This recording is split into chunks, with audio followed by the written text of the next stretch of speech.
Hello guys! So for today's video natin, ang i-unbox po natin ngayon ay itong bagong labas na modem ni D2 na may kasamang 5G unlimited data. So alamin natin guys kung ano bang meron nito, ano ba yung mga inclusion at kung ano ba yung mga features ng modem nito. So tutok lamang po kayo.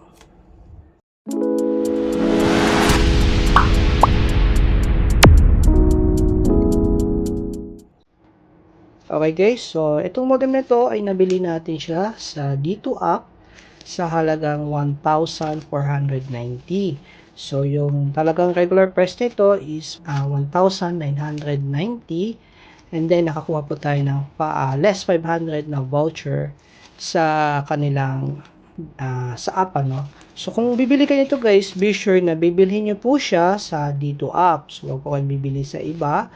Gaya ng mga Shopee or Lazada or online website, no, na nagbebenta ng ganito.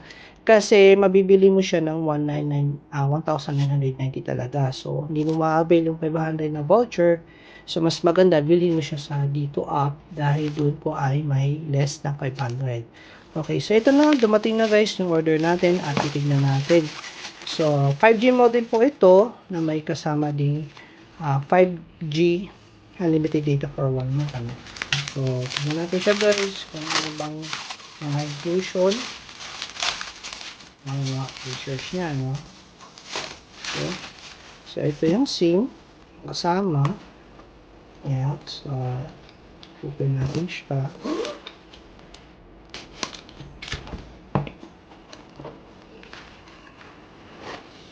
So, yung modem na to guys ay 5G na, no? Base kay dito.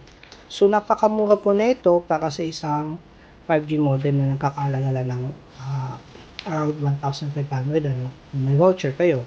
Okay, so dito meron tayong QR, ano ito, download yung app, and then yung warranty card, tapos user manual, quick guide, ayan. Okay, tapos ito yung ating modem. Ayan. So kung mapapansin nyo, wala siyang logo ng dito, ano. So mas okay yung ganito para sa akin, ano. So opinion ko lang, mas maganda siya kasi walang logo, no. Kasi pero dun sa kanilang app, may nakalagay dito na logo, pero ito wala po. So itong modem na to guys, meron siyang apat na LAN port. Yan, nakita niyo, 1, 2, 3, 4. Then may phone port, power, power port, and then reset button, and then WPS button. Okay. So yung model ng modem na ito, yung model niya is ito po ay H151, nakikita nyo guys, ano? H151-370. Okay, so yan po yung model ng modem. So under po yan ng Zoe technology, ito po, no?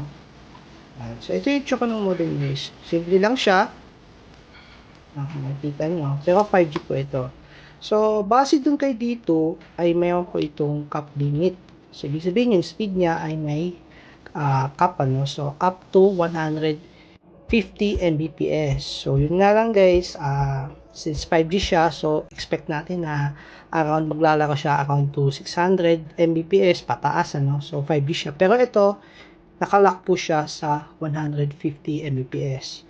So hindi ko lang sure guys kung ito ba may dito ba ito bang modem ang nakalock sa 150 Mbps or yung mismong SIM card, yung plan, ano, na 5G. So yun ang alamin natin guys, ano, isa sa mga alamin natin. So ito lang yung inclusion niya, yung modem, and then dito sa loob is yung kanyang, ito yung adapter. So yun lang guys yung kanyang mga kasama. So testing natin siya guys kung mabilis ba, no. Kasama yung SIM card. Okay. So kasama yung SIM card, kakabit natin siya dito sa ating modem at itetest natin kung gaano ba siya kabilis, and then aalamin din natin kung ano ba yung mga features nito. Tapos ito pala guys, sa baba niya is yung lagayan ng SIM card, ano, nandito banda sa baba. Okay, so yun. And then pagkakaroon po, meron ditong lagayan ng antenna. Yun. Okay, so meron siyang antenna port Kung gusto mo ng external para mas mabilis yung makukuha mong signal, yung masasagap mong signal, pwede mo siya lagyan ng external na antena. Okay. So maganda siya guys. Yun lang guys yung kanyang laman, yung mga inclusion. And then kung gusto niyo malaman yung full review natin dito, pwede ilalagay ko yung link sa description. So pwede yung mapanood yung full review nito sa isa kong YouTube channel. So doon yung mapapanood po yung full review nito. Okay, so yun lang guys yung ating quick unboxing para sa bago labas na 5G modem dito, may kasamang 5G unlimited data. So, salamat po. Thank you.